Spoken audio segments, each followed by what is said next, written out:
സംസ്ഥാന സർക്കാരിന്റെ സാമൂഹ്യ സുരക്ഷാ പെൻഷനുകൾ കൈപ്പറ്റുന്ന 55 ലക്ഷത്തോളം വരുന്ന പെൻഷൻ ഗുണഭോക്താക്കൾക്കും ഇതോടൊപ്പം തന്നെ സർക്കാർ സഹായത്തോടുകൂടി പെൻഷൻ തുക വിതരണം ചെയ്യുന്ന വിവിധ ക്ഷേമനിധി ബോർഡുകൾ വഴി പെൻഷൻ തുക സ്വീകരിക്കുന്ന 7 ലക്ഷത്തോളം വരുന്ന വിവിധ സ്കീമുകളിലായി പെൻഷൻ തുക സ്വീകരിക്കുന്ന ക്ഷേമനിധി ബോർഡ് പെൻഷൻ ഗുണഭോക്താക്കൾക്കും 7 ലക്ഷത്തോളം വരുന്ന NSAP പെൻഷൻ ഗുണഭോക്താക്കൾക്കും മാർച്ച് മാസത്തിലെ സാമൂഹ്യ സുരക്ഷാ പെൻഷൻ വിതരണ നടപടികൾ സംസ്ഥാന സർക്കാരിന്റെ ഭാഗത്തു നിന്നും ആരംഭിക്കുന്നു എന്നുള്ള സന്തോഷ വാർത്തയാണ് ഈ മണിക്കൂറുകളിൽ പുറത്തു വന്നിരിക്കുന്നത്.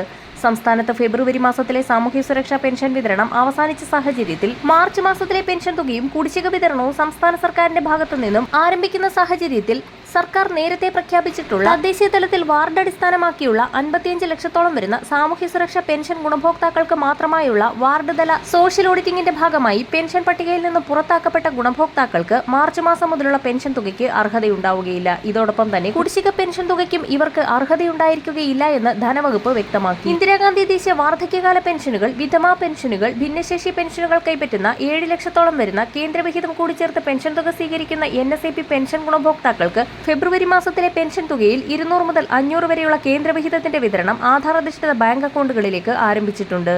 ഈ സാഹചര്യത്തിലാണ് ഗുണഭോക്താക്കൾക്ക് മാർച്ച് മാസത്തിലെ പെൻഷൻ തുക വിതരണം സംബന്ധിച്ചുള്ള സുപ്രധാന അറിയിപ്പുകൾ എത്തിയിരിക്കുന്നത്. സാമൂഹ്യ സുരക്ഷാ പെൻഷന് പുറമെ സംസ്ഥാന സർക്കാരിന്റെ വിവിധ മേഖലകളിലേക്കുള്ള ആനുകൂല്യ വിതരണം, സർക്കാർ ജീവനക്കാരുടെ ക്ഷാമബത്ത ക്ഷാമാശ്വാസ കുടിശ്ശിക എന്നിവയുടെ വിതരണം എന്നിവ നടത്തുന്നതിലേക്കായി സംസ്ഥാനം വീണ്ടും കടമെടുക്കുന്നു. 605 കോടി രൂപയാണ് കടമെടുക്കുന്നത്. കടപ്പത്ര ലേലം മുംബൈ ഫോർട്ട് ഓഫീസിൽ മാർച്ച് 11 ചൊവ്വാഴ്ച ഇ-കുബേർ പോർട്ടൽ വഴി നടക്കും. എന്നാൽ 4 മാസത്തോളമായി കുടിശ്ശികയായിരിക്കുന്ന സാമൂഹ്യ സുരക്ഷാ പെൻഷന് പുറമെ നിർമ്മാണ മേഖലകളിൽ 15 മാസത്തോളം കുടിശ്ശികയായി കിടക്കുന്ന പെൻഷനും സർക്കാർ ജീവനക്കാർക്കുള്ള മറ്റ് ആനുകൂല്യങ്ങളും വിതരണം ചെയ്യുന്നതിലേക്കായി 10,000 കോടി രൂപ കടമെടുക്കാൻ അനുവദിക്കണമെന്നാവശ്യപ്പെട്ട് കേരളം കേന്ദ്രത്തെ സമീപിച്ചിരിക്കുകയാണ്.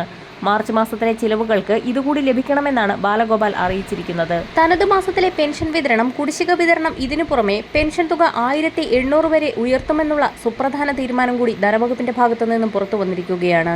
ഇത് സംബന്ധിച്ചുള്ള സുപ്രധാന പ്രഖ്യാപനം വരും ദിവസങ്ങളിൽ തന്നെ പുറത്തുവരും. വരും ദിവസങ്ങളിലെ പെൻഷൻ അറിയിപ്പുകൾക്കും മറ്റ് സർക്കാർ അറിയിപ്പുകൾക്കുമായി ചാനൽ സബ്സ്ക്രൈബ് ചെയ്യാൻ മറക്കാതിരിക്കുക.